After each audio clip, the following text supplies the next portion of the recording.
Hello, my name is Einar Nyberg. I'm the head of BPM for Capgemini Norway, and today I will talk a little bit about value creation and how we can manage that.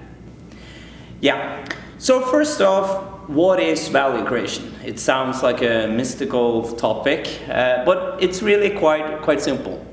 If you look at value from an organizational and business perspective, value is what we create externally. It is what we deliver to our customers, and it is what we deliver to our owners in terms of profit, right?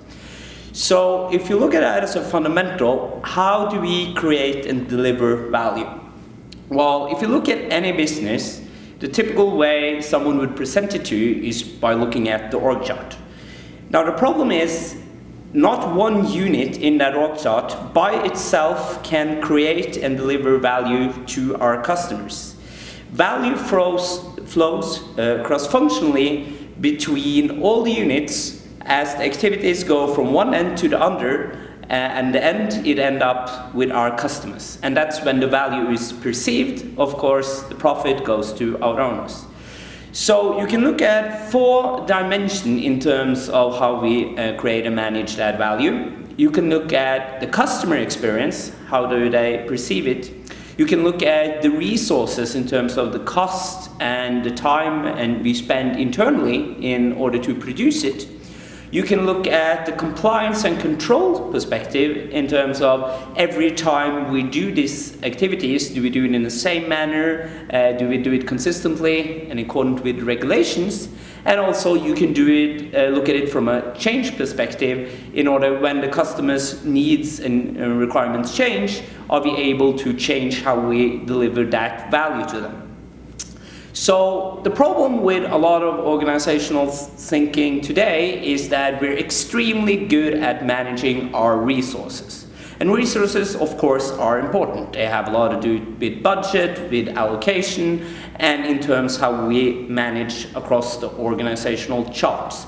However, the resource view by itself is not sufficient. So what I argue is we need to look at value management together with resource management.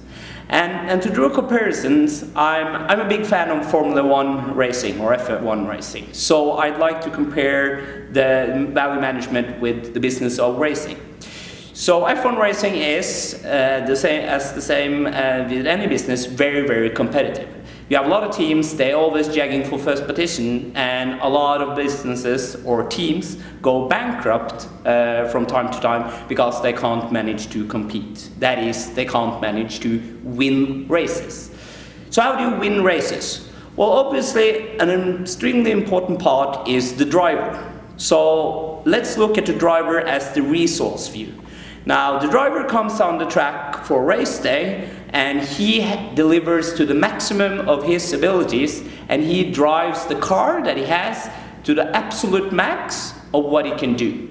Now, that might get him to the top of the podium that day, it might get him at the end of the race. That depends on your competition and in terms of race day, how he's able to execute. Now, even if he's managed to win all his races this season, that doesn't mean that he's going to win all of next season.